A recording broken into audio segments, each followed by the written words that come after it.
بسم اللہ الرحمن الرحیم۔ عورت برائے فروخت۔ وہ شکل سے شریف گھر کی بیٹی لگ رہی تھی۔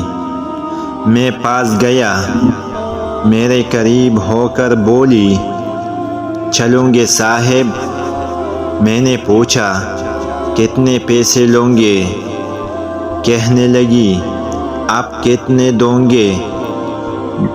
میں نے اس کی نیلی سی آنکھوں میں جان کر دیکھا، وہ بے بسی تھی۔ میں نے بولا، آؤ کار میں بیٹھو۔ وہ ڈر رہی تھی۔ کہنے لگے، کتنے آدمی ہو؟ میں نے کہا، ڈرو نہیں، میں اکیلا ہی ہوں۔ وہ خاموش بیٹھی رہی، پھر کہنے لگی، آپ مجھے سگریٹ سے اذیت تو نہیں دوں گے؟ میں مسکرایا، بالکل بھی نہیں۔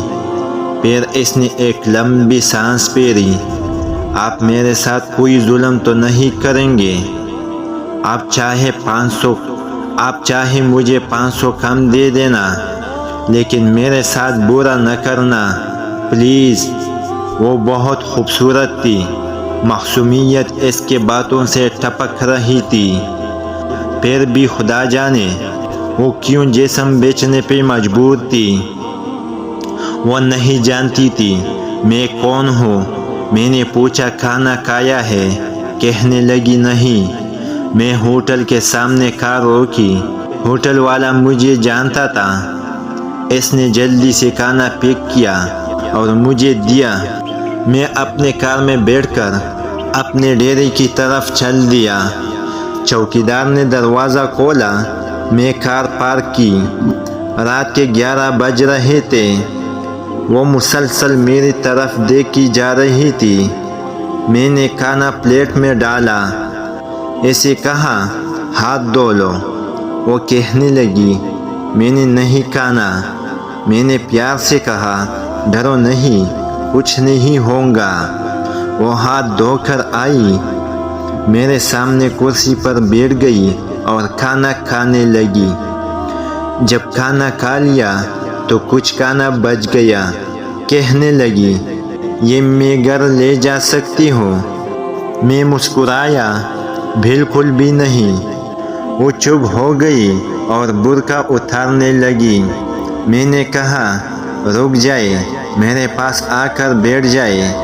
وہ حیران تھی، میرے آنکھوں میں دیکھ کر بولی، جلدی سے اپنا کام کرے، مجھے واپس چھوڑائے۔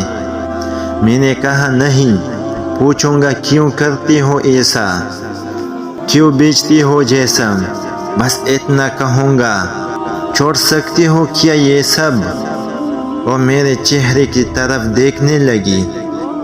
آپ پاگل لگ رہے ہیں مجھے۔ میں نے اس کی آنکھوں میں دیکھا، ہاں پاگل ہی ہوں میں، سب پاگل ہی سمجھتے ہیں مجھے۔ وہ کہنے لگی، اگر کچھ کرنا نہیں ہے تو مجھے واپس چھوڑ کر آؤ۔ میں نے اس کی سر پر ہاتھ رکھا، پھر پرس سے 10,000 نکالے، اس کے ہاتھ پہ رکھے۔ وہ حیران تھی، کہنے لگی، میں نے نہیں لینے، اب کیوں دے رہے ہیں یہ پیسے مجھے؟ میں نے اس کے چہرے پہ ایک تکن محسوس کی تھی۔ وہ اپنے آنسو روکے بیٹھی تھی، بار بار کہہ رہی تھی، مجھے بس واپس چھوڑ کر آؤ، مجھے ڈر لگ رہا ہے۔ میں نے اس سے یقین دلایا، ڈرنے کی کوئی بات نہیں ہے۔ اچھا بتاؤ نا، بہت درد دیا ہے زندگی نے، یہ سنانا تھا۔ اس کے آنکھیں نم ہو گئے تھے، جیسے کوئی قیامت گر گئی ہو اس پہ۔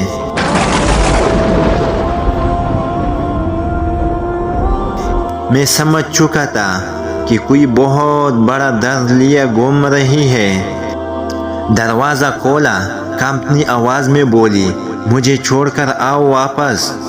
میں نے اسے بیٹھنے کا کہا، بتایا، میرا نام مصطفیٰ ہے، ڈرو نہیں، خود کو محفوظ سمجھو۔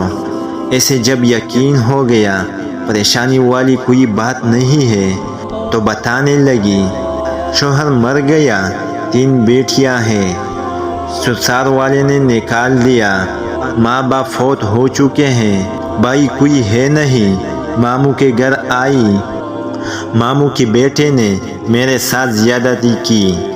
میں نے جب ماموں کو بتایا تو سب نے مجھے غلط کہا، مجھے دھکے دے کر گھر سے نکال دیا۔ دور کے رشتہ داروں نے ایک بڈھے سے میری شادی کروائی، اس کی بھی بچے تھے۔ اس کے بچوں نے مجھے بہت ذلیل کیا۔ پھر وہ شوہر بھی وفات ہو گیا۔ بیٹیوں کو لیے در بدر لیے بھٹکنے لگے، نہ چھت تھی نہ روٹی تھی، بھوک افلاس تھی۔ سڑک پر کھڑی تھی، ایک صاحب آئے، کہنے لگے 1 گھنٹے کے 5000 دوں گا۔ نہ چاہتی ہوئی ماں کی مماتا حالت کی، ستائی ہوئی کیا کرتی، آخر چل دی۔ اب ہر روز جسم بیچتی ہوں، کریائی کا گھر لیا ہے، بیٹیوں کو اکیلا چھوڑ کر آتی ہوں، کیا کروں؟ بہت بار سوچا خودکشی کر لو، لیکن بیٹیوں کو دیکھ کر ہمت نہیں ہوتی۔ وہ رو رہی تھی، میں زمانے کی بے حسی محسوس کر رہا تھا۔ اس کے سر پر ہاتھ رکھا اور کہا تمہارا بھائی ہے، آج سے تم اپنی بیٹیوں کو لے آؤ اور میرے ڈیرے کے اوپر والی ایک روم میں رہو۔ وہ یقین نہیں کر پا رہی تھی۔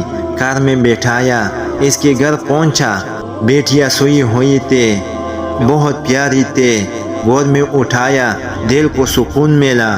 وہ مسلسل روئی جا رہی تھی، مجھے کہنے لگی آپ فرشتہ ہے، آپ کون ہے؟ میں نے اسے اپنے آفس لے آیا۔ وہ دعائیں دینے لگی، جھولی اٹھا کر نہ جانے کتنے دعائیں دیتے رہی۔ میں نے اس سے کہا جا کر سو جائے۔ میں اپنے ڈیرے میں گیا، میرے سامنے وہ چہرہ گزرا جو ایک لڑکی اپنے شوہر سے جھگڑا رہی تھی، اسے کہہ رہی تھی مجھے طلاق دو، تم کو میری قدر ہی نہیں ہے۔ وہ اپنی گھر جلا رہی تھی اپنی بیوقوفی کی وجہ سے۔ وہ بیچاری کیا جانے زمانے کی تلخیاں کیا ہوتی ہے، زمانے کے ڈسنا کیا ہوتا ہے۔ میں بتانا چاہتا تھا اپنا گھر جان بوجھ کر اجاڑنے والی لڑکیوں کو طلاق لینا آسان ہے، اس کے بعد جینا موت ہے، موت۔ کبھی ساس کو رونا، کبھی نن کا سیاپا، کبھی چاٹنی سے لڑائی، یہ ہر گھر کی بات ہے۔ اس کا ہرگز مطلب طلاق لینا یا گھر اجاڑنا نہیں ہے۔ کم عمری میں ہی میرے سر کے بال سفید ہو گئے ہیں، ہزاروں آنکھوں کے آنسو دیکھ کر۔ اپنے گھروں کو آباد رکھو۔ عورت خدا کی قسم میرے معاشرے کی زنجیروں میں جگڑی ہوئی ایک قیدی ہے۔ کبھی باپ کی پگڑی پہ لیٹ گئی تو کبھی ساس کی زہر آلودہ لہجے پر، کبھی شوہر کے انا پہ خاک ہو گئی تو کبھی اولاد کی وجہ سے۔ مرد اگر سمجھائے میری اس کہانی کو تو شاید میرا معاشرہ بدل جائے، تو شاید میرا معاشرہ بدل جائے۔